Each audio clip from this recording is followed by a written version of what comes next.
510 000 $ pour les entreprises de Chaudière-Appalaches à trouver de nouveaux marchés. Une fresque en honneur d'un biologiste visionnaire. Un événement incontournable pour les passionnés de champignons.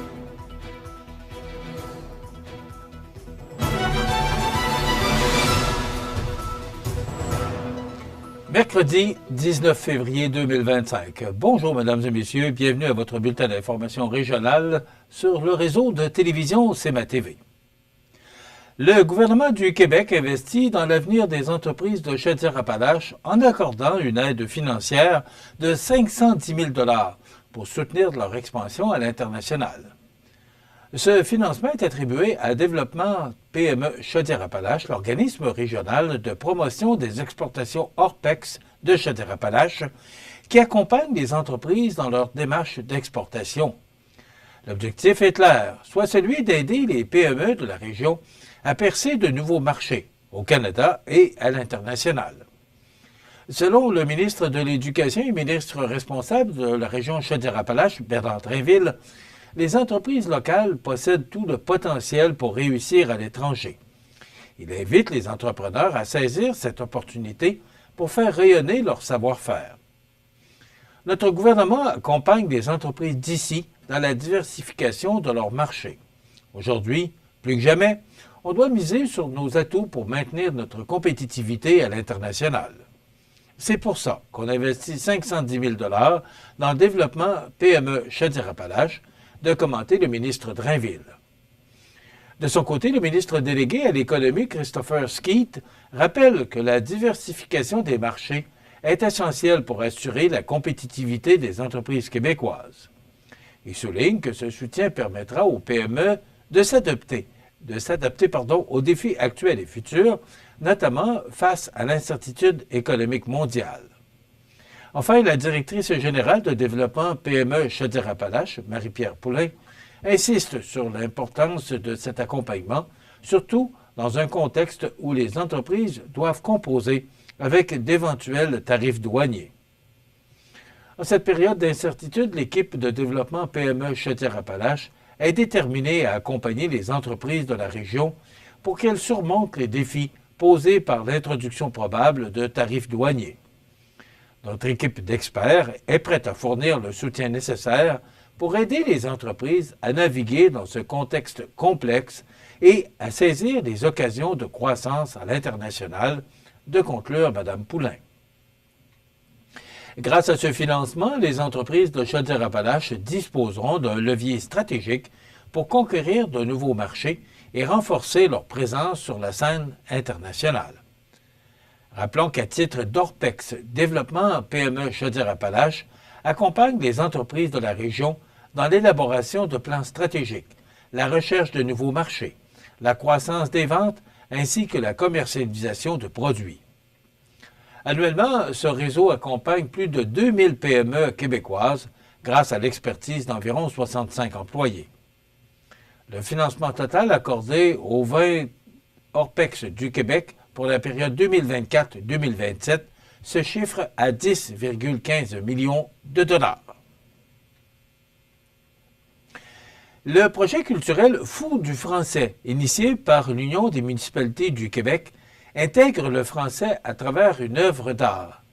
C'est en hommage au biologiste de renommée mondiale Louis Bernatchez, natif de Lac-Frontière, décédé l'automne dernier, que la municipalité de Lac-Frontière présente, à son tour, un tel ouvrage sur son territoire.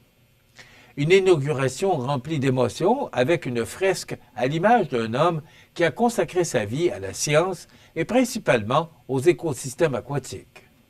L'œuvre, bien visible à l'intérieur de l'hôtel Lac-Frontière, pourra être admirée tant par les résidents de la petite municipalité que par les visiteurs lors de rassemblements et d'activités municipales. Louis Bernatchez, réalisé par l'artiste Tania Elion, ou Elion, est bien entendu une œuvre honorifique qui met en valeur la passion et la profession du biologiste, ainsi que la mise en valeur du français. J'ai souhaité rendre hommage à Louis Bernatchez à travers une murale qui plonge le spectateur au cœur de ses recherches. Le portrait du scientifique, entouré de deux truites en mouvement, symbolise son dévouement à l'étude des écosystèmes aquatiques. La présence menaçante d'un masquinongé, prédateur invasif, ayant notamment déséquilibré la biodiversité du lac Frontière, souligne la complexité des enjeux auxquels font face des milieux fragiles et met en lumière l'importance des travaux de Bernatchez pour leur préservation, expliquait Mme Ilion lors du dévoilement. Louis Bernatchez, scientifique émérite, passionné par la nature, a su mettre ses connaissances au service de la protection de l'environnement. Fermement convaincu de l'importance de la recherche fondamentale, M. Bernatchez a dirigé des travaux reconnus mondialement sur l'évolution de la biodiversité chez les poissons d'eau douce du Québec. D'ailleurs, son héritage se perpétue à travers ses nombreuses publications, ses étudiants et les politiques de conservation qu'il a inspirées et qui nous rappellent l'importance de protéger notre patrimoine naturel pour les générations futures.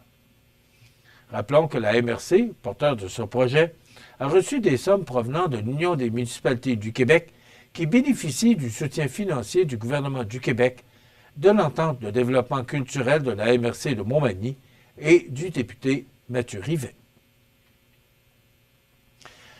Un événement incontournable pour les passionnés de champignons.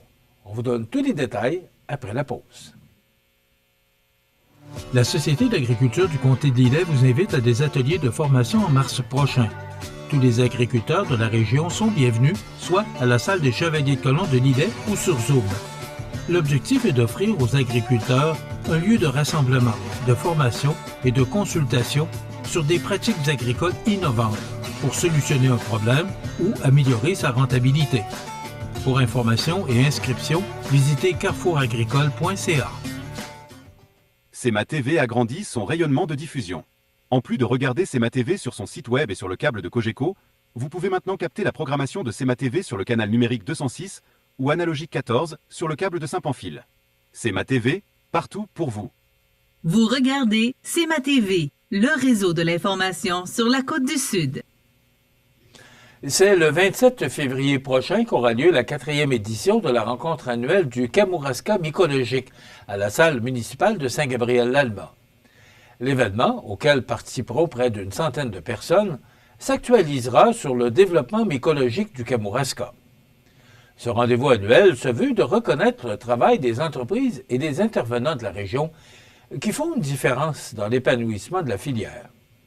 Des microproduits seront aussi en vedette pour le plus grand plaisir des personnes inscrites. Plusieurs conférences où seront exposées les opportunités à venir seront intégrées à même la programmation de l'événement avec, en plus, un résumé des faits saillants de l'année 2024.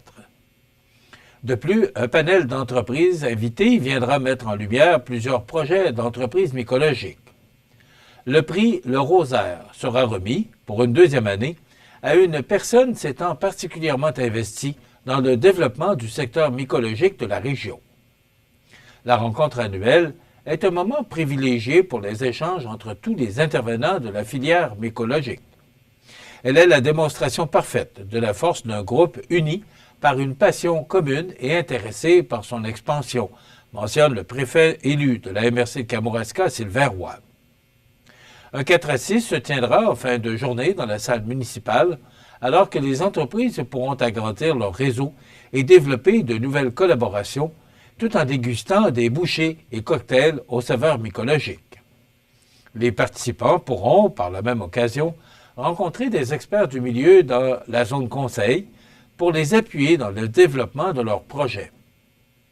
Plusieurs partenaires ont accepté de participer à cette 4e édition du Kamouraska mycologique, dont, bien sûr, la MRC de Kamouraska et les membres du comité Kamouraska mycologique tels que Tourisme Kamouraska, Bioptère, la SADC du Kamouraska et la microdistillerie Audoyeur. C'est hier, mardi 18 février, que Mallette lançait officiellement la 15e édition des prix de la relève Mallette, un concours mettant en lumière la relève entrepreneuriale de la région. Destinée aux entrepreneurs en début de carrière, l'édition 2025 est ouverte à ceux et celles ayant démarré ou acquis une participation dans une entreprise depuis moins de 5 ans. Les futurs entrepreneurs qui envisagent de démarrer ou d'acquérir une entreprise dans un horizon maximal de 3 ans peuvent également y participer. Les prix seront attribués selon 2 catégories, soit entrepreneurs avec plusieurs prix d'une valeur de 5 000 $ chacun ou futurs entrepreneurs dont plusieurs prix seront aussi attribués d'une valeur de 3 000 $ chacun en service. En plus des nombreux prix à gagner, tous les candidats et candidates qui répondront aux critères d'admissibilité auront la chance de participer à un atelier avec des experts de mallette, de pouvoir échanger avec leurs partenaires lors d'une activité de réseautage exclusive, en plus d'être présentés lors de la soirée de remise de prix. Nous sommes fiers de la notoriété acquise par le concours au fil des ans. Ça nous tient à cœur d'en faire bénéficier les participants et de leur permettre de rayonner au sein de la communauté d'affaires de la région, explique Simon Chouinard, associé chez Mallette. Mallette peut aussi compter sur de nombreux partenaires et collaborateurs qui contribuent à rejoindre un plus grand nombre de candidats et candidates à chaque édition. Depuis le début de cette activité, en 2009, c'est près de 275 000 $ en bourse et en services qui ont été remis dans le cadre des prix de la relève. La date limite du dépôt de candidature est le 12 mars 2025, 16 h, et la remise des prix aux récipiendaires se tiendra à la salle Promutuelle Assurance le 8 mai prochain. Rappelons que Mallette est le plus grand cabinet comptable 100% d'appartenance québécoise, avec maintenant plus de 1600 ressources et 140 associés répartis dans plus de 40 bureaux à travers le Québec. Les sports, présentés par Groupe Corriveau, entrepreneurs électriciens et plomberie, un appel, 4 services. Groupe Corriveau à Montmagny, 88 248 8992, votre solution. Vous avez des projets de construction ou de rénovation? Pensez Groupe Corriveau, entrepreneurs électriciens et plomberie. Un appel, 4 services, 88 248 8992, Groupe Corriveau à Montmagny ou groupecorriveau.com. La solution pour du travail bien fait.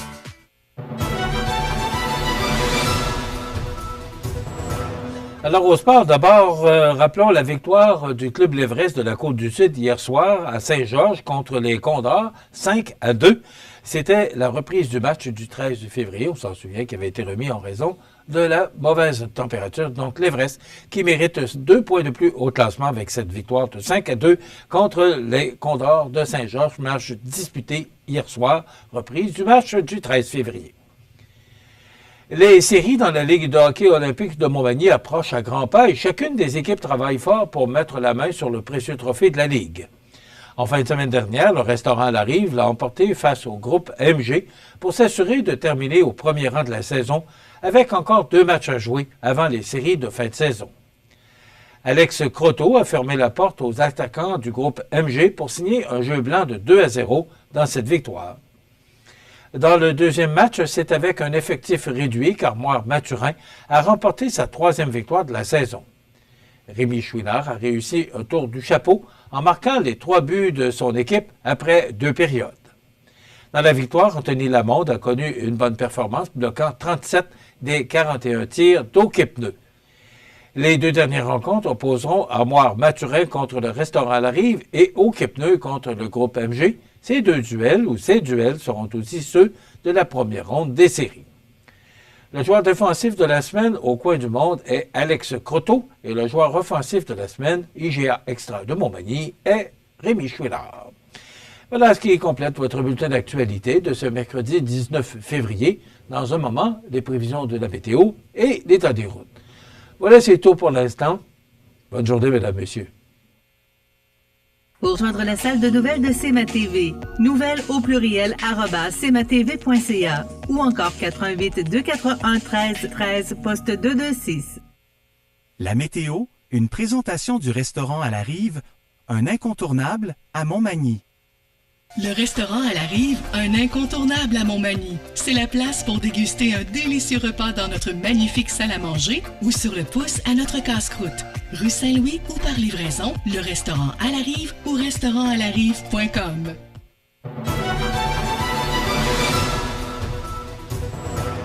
Alors, c'est le calme après la tempête, c'est le cas de le dire. Là, c'est quand même du beau soleil qu'on a ce matin, là, depuis très tôt. Mais hier, Rimouski y a goûté. Rimouski, Gaspé, les îles de la Madeleine, là. Et encore aujourd'hui, on nous informe là, que les écoles seraient fermées et qu'on se remet tant bien que mal de la tempête. Même le maire de Rimouski, là, sur les réseaux nationaux, qui mentionnait qu'à un moment donné, les équipes de neigement ont arrêté parce qu'on voyait rien. Il remerciait le ciel là, de ne pas avoir eu d'incendie ou de problèmes là, avec les systèmes ambulanciers. Alors, ça a brassé. Cette tempête-là, là, de Montréal, aller jusqu'aux îles de la Madeleine, ça a été un important système. Mais là, si on regarde, ça se tranquillise. Parce qu'hier, on avait encore de bons vents. Là. Ce sera moins pire aujourd'hui. On a encore du vent, mais ce sera moins pire. Et si on regarde l'image radar, juste retourner, là, on voit qu'il n'y a pas des petites taches, là, mais rien de bien important. Donc, ça nous donne, en résumé, pour aujourd'hui, mercredi, du temps généralement nuageux. Pour l'instant, c'est du soleil, mais ça va s'ennuager. Il y aura des vents du sud-ouest de 30 km avec des rafales à 50, alors qu'hier, on a connu des rafales pouvant aller jusqu'à 70 km/h. Et le temps s'adoucit aussi, c'est ce qui est important à retenir, avec un maximum de moins 5 pour aujourd'hui, mais c'est sûr qu'il y aura un refroidissement éolien là, en raison des vents. Ce soir et la nuit prochaine, généralement nuageux, vent du sud-ouest de 30 km/h avec des rafales à 50, minimum de moins 11. Demain, jeudi, alternance de soleil et de nuages, encore des vents de 20 km/h qui deviendront légers au cours en mi-journée, maximum doux de moins 4. Pour vendredi, c'est le retour du soleil avec un maximum de moins 5. Pour la fin de semaine, pour l'instant, là, ça s'annonce avec du temps doux. Samedi, soleil, maximum de moins 6. Et dimanche, le retour des nuages, mais quand même un maximum de moins 2. Donc, on est au-dessus des normales de saison qui sont de moins 5 le jour et moins 16 la nuit. Le soleil s'est levé à 6h41. Ça paraît, même le matin, là, que les journées,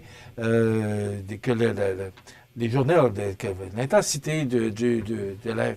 Voyons, excusez-moi, là, mais les journées rallongent. Voilà, c'est ce que je voulais vous dire.